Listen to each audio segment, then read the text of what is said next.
S மக்களே, Saturday episode முடிஞ்சிருச்சு. ரொம்ப நல்லா இருந்ததா அப்படின்னு கேட்டால் ஓகே, நாட் பேடுன்னு சொல்லுவேன்.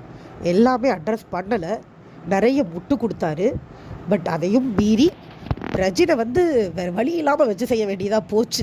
ஏன்னா அந்த பிரஜினா வேண்டி விரும்பி தேடி போய் ஏறி உட்காந்துக்கிட்டாரு அப்படின்னு தான் சொல்லணும். சாண்ட்ரா சமாளிக்க ட்ரை பண்ணாங்க.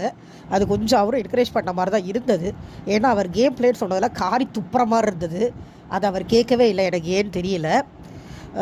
ஓகே ஃபைன், நம்ம ஒரு மாதிரி வரிசையாக போக ட்ரை பண்ணுவோம். எனக்கு ஞாபகம் வரைக்கும் சொல்கிறேன், நம்ம எழுதி வச்சுக்கிற பழக்கம்லாம் இல்லை, பார்த்து அப்படியே மனசில் இருக்கிறத சொல்கிறது தான்.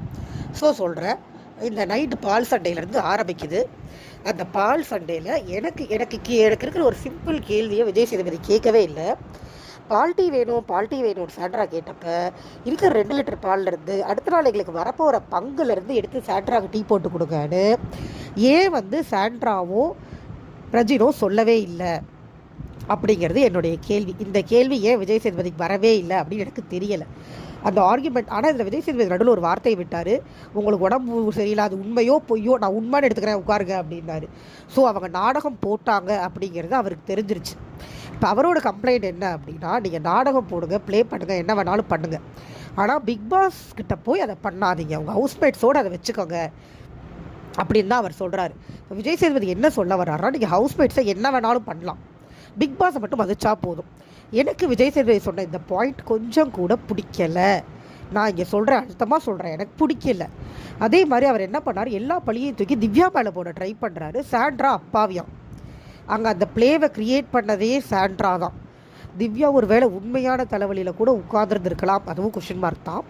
ஆனால் அந்த பிளேவை பெருசு பண்ணி எல்லாரையும் அசிங்கப்படுத்தி சும்மா படுத்துட்டு இருந்த விக்ரமை கூட்டிகிட்டு போய் கழுத்தை பிடிச்சி இழுத்துட்டு வான்னு சொல்லி ஒரு சீன் கிரியேட் பண்ண ட்ரை பண்ணி கேமுங்கிற பேரில் கண்ட கருமத்தையும் பண்ணது சாண்ட்ரா. அவங்க என்னமோ அப்பாவி மாதிரியும் திவ்யா அவங்கள பலி கொடுத்த மாதிரியும் விஜய் சேதுபதி பேசினது நல்லாவே இல்லை. அது எதுக்கு அப்படி பண்ணுறாரு, ஏன் ஏற்றி விடுறாருன்னு தெரியலை. அதே மாதிரி சரி ஓகே, ஐயோ நான் வரிசையாக போகிறேன்னு சொல்லிட்டு குழம்பிட்டே போகிறேன், வந்துடுறா என்ன பண்ணுறது. ஸோ நைட் நடந்ததெல்லாம் காமிச்சாங்க. அந்த பால் சண்டை தாங்க ஆக்சுவலாக இந்த ரூல்ஸை போட்டதே சாண்ட்ராவும் திவ்யாவும் தான். என்ன உடம்பு முடியாமல் போனாலும் பிளாக் டீ தான் குடிக்கணும், பால் டீ குடிக்கூடாது, இவங்களே ரூல்ஸ் போட்டு இவங்களே மீறேன்னு சொன்னதுனால எஃப்ஜே கொடுக்க மாட்டேன்னாரு. ஒரு கட்டத்தில் சபரி எடுத்தது கொடுக்கும்போது இந்த அம்மா வேண்டாண்டுருச்சு.